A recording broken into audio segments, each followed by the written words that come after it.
สวัสดีค่ะวันนี้มาเจอกับช่องออินพิชยาอีกแล้วนะคะเรามาต่อ EP ที่2กันค่ะล่องเรือชมคลองปิดทองไหว้พระ EP ที่2วันนี้เราออกจากตลาดน้ำวัดสะพานค่ะเพื่อจะมุ่งหน้าไปวัดปากน้ำภาษีเจริญหรือวัดปากน้ำบิ๊กบุดดา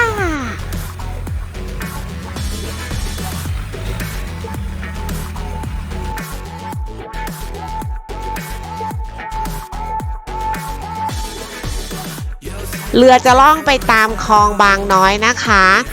มีวัดกระโจมทองค่ะเขตตลิ่งชันกรุงเทพเจอน้องเงินด้วย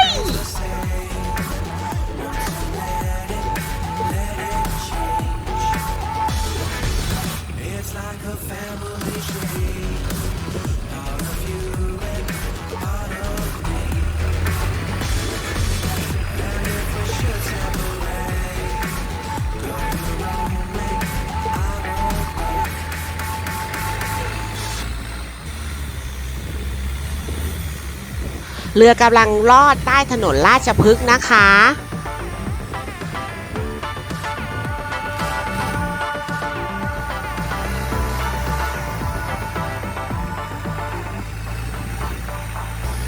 Bring the funk back.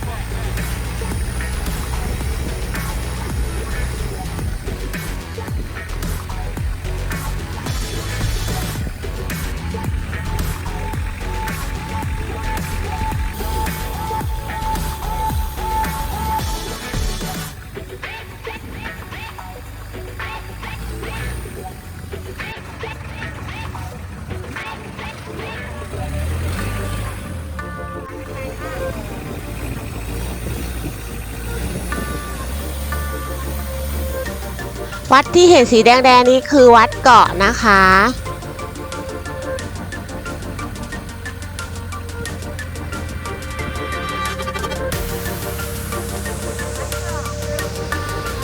ตอนนี้เราอยู่บนคลองบางเชือกหนังนะคะ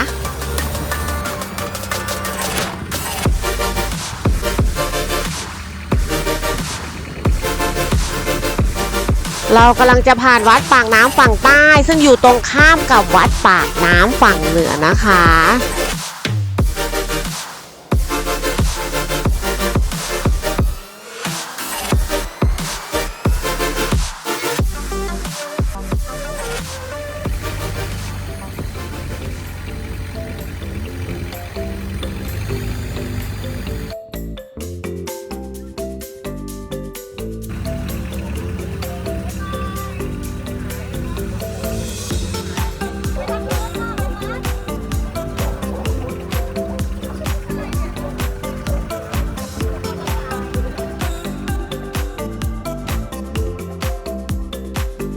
ต่อจากคลองบางเชือกหนังเรากำลังจะเลี้ยวเข้าไปที่คลองบางกอกใหญ่ค่ะ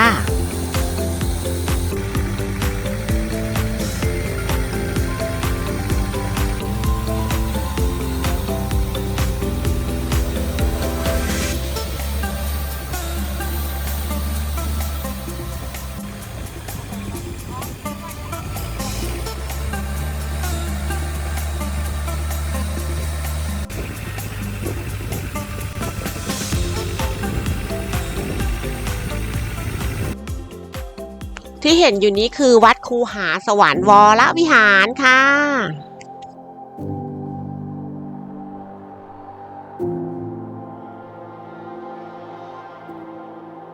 จุดนี้คือชุมชนคลองบางหลวงนะคะเราจะแวะขากลับค่ะนี่บ้านศิลปินค่ะอาร์คทิโทม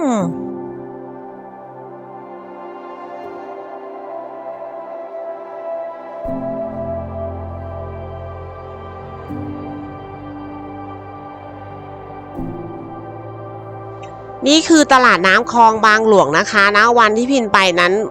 ปิดนะคะไม่ได้เปิดจำหน่ายสินค้าอะไรเลย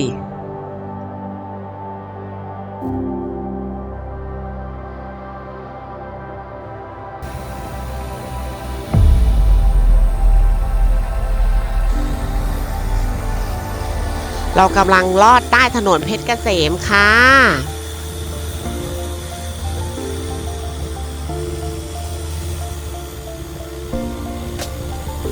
ต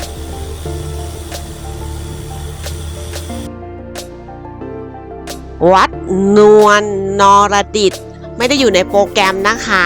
ก็จะไม่ได้แวะวัดนี้ค่ะ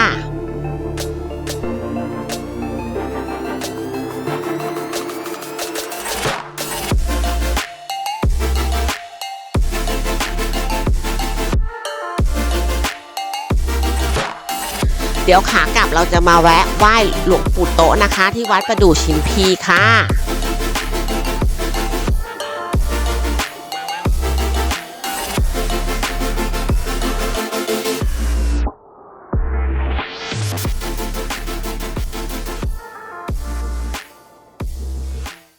เห็นองค์พระใหญ่มาไกลๆนู่นเลยค่ะ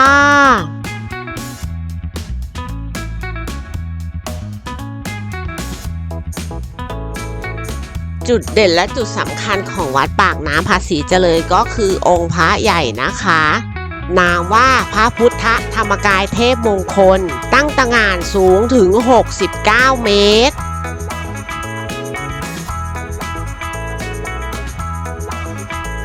พระพุทธธรรมกายเทพมงคลเป็นพระพุทธรูปปางสมาธิค่ะ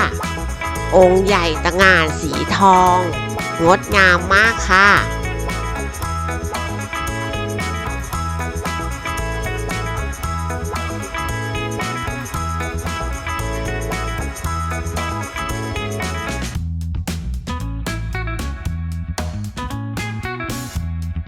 วัดปากน้ำภาษีเจริญนะว่าเป็นพระอารามหลวงนะคะ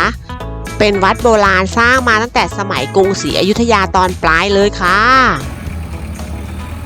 ขณะนี้กำลังจะเทียบท่าที่วัดนะคะเรากำลังจะลงไปสำรวจวัดกันขอบคุณสำหรับการชม EP นี้นะคะกรุณากดติดตามเพื่อรอชม EP ถัดไปค่ะ